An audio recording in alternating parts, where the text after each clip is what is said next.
اعوذ بالله من الشیطان الرجیم بسم الله الرحمن الرحیم. عبید می نامه ده د اوای صبح اخبار چیف ایډیټر یم او زه د ټول لومبه د لفخان شیرپاو صاحب شکریا ادا کوم چې زمونږ د 1985 د کلاس فیلو د پروګرام ته رال او امید لرم چې ان شاء الله د دې د کیمرې په ذریعہ باندې به زمونږ هغه مرګري چې په دې پروګرام کې نه دي شامل شوي ایب هم زمونږ د میسج اوري کار ځای کې خوشاله دي اوسي آباد اوسي ان شاء الله که نیکسٹ ټایم بیا خدای پاک زمون بیا دا ورولي مطلب مونږه پروګرام وکړو چې هغه مرګري کوم نن نه دي راغلي ډېره زیاته مزه کوي او اخترګل صاحب خبره وکړه چې یاره مونږه بالکل داسې هغه ماشوموالي هغه ینګ ایج راته رایاد شو نو هغوی ته هم خواست کوو چې نیکسٹ پروګرام کو انشاءالله خدای پاک مونږ له وس راکړو ژوند نو تاسو هم پکې شامل شئ. لفخان شیرپاو صاحب پرون ماته لاست د شپې تقریبا داسې ماښام ټایم کې بشیر صاحب چې کوم دی ټلیفون وکړو چې یار دغه شانتې سباله ټول د 1985 زمونږ چې کوم د سکول مرګریو هغې پروګرام دی نو زه اوس دی نن سبا اسلام آباد کې پاتې کېږم او زما په کور کې یو فنکشن هم دی میلمانه راغلي هم دي سره روان هم دي نو ما هغه خپل فنکشن ما یاره دا خو که زما خام اټینډ کړم بچي مې مو کور کې وروڼه مې ما یاره تاسو دا کې خو زه دې پروګرام له به خامخا ځم ځکه دې کې ډېر ملګري داسې چې تقریبا څنګه مرګرو چې موږ 40 کاله پس د پروګرام کې موږ ولیدله ډېر زیات خوشحاله شوم. زه د دې پروګرام منتظمین ډاکټر سهیل صاحب ډاکټر شاهد صاحب میراج الدین صاحب بشیر صاحب او سپیشلی د ساجد صاحب شکریا ادا کوم چې هغوی یو غټ سټیپ واخیسته او یو ډېر ښکلی خوندور پروګرام چې کوم دی دا ملګري راغونډ یقینا که دومره خوشحالي ده چې لکه زما په خیال نن سبا ټایم خو خلکو سره ډېر زیات کم دی خو دا ټول ډېر مصروفه دي ماشاءالله او چا سره هم دومره ټیم نه که په دې اختر کې به ورغلي چا سره به 2 منټه 15 منټه تېر کړي خو دوی خو د 2 بجو نه راغلي دي زه تقریبا د 11 بجو رسېدلی یم او ما دا کمنټمنټ چې زه به 1 غنټه تېروم خو زما زړه نه کېږي زه خپل پروګرام له لارې شم نو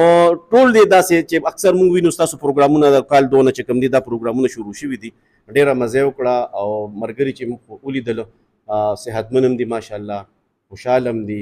او بیا مونږه مطلب یو بل سره د خپل فیملیز یا زما بچي څه کوي ډاکټر صاحب بچي څه کوي داسې ټول مطلب ماشاءالله په ښه ځایونو کې دي. بیسیکلي مونږه دلته کې که وګورئ نو تقریبا مونږ ټول هغه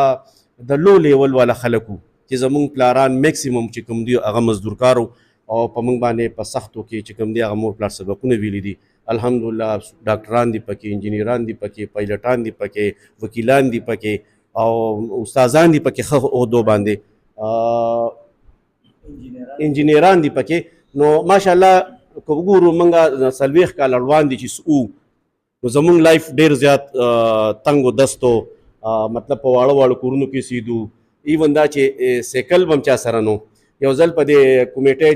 کې پروګرام نو هغې کې زما که تاسو چاته مرګور ته زما پکې هغه پروګرام کې هغه ریډ اینډ وایټ والا پروګرام کړی دلته سنګران راغلي وو زما پکې سوراب سیکل بیا په هغه انعام کې راختلی وو نو سیکل چې ما له راکړه نو تقریبا دې ته ټولو منځو خلک راغلي ما یو غنټه کې خو هغه سیکل چې کوم دی دې ځای نه وخت سیکل نو سم چې کوم دی ما له براق راکړی نو ماشاءالله خدای پاک په ټولو باندې ډېر به رحم کړی دی او خوشحاله شوم ډېر زیات چې یاره د ملګرو سره ملو شو او انشاءالله نیکسټ هم زمونږ چې تاسو څنګه وایي چې یاره یو فاونډیشن جوړول پکار دي دا راغونډول چې کوم دا ډېر ګران کار دی دا سټیپ اخیستل چې کوم دی دا چا هم اخیستی هغې له خدای پاک د دې دنیا او آخرت کې سیله ورکړي او امید دی انشاءالله موږ به داسې یو فاونډیشن جوړو لکه زه اسلام آباد کې پاتې کېږم څه ملګري او پېښور کې پاتې کېږي څوک بل ځای پاتې کېږي خو د یو چا څه کار اسلام آباد کې نو انشاءالله هغه ګروپ کې به وایي چې یاره عابد به لاړ شی چې کوم دی نو هلته کې زموږ دا کار دی لږ معلوماتو کې یو سړی راځي یاره شپه مې ده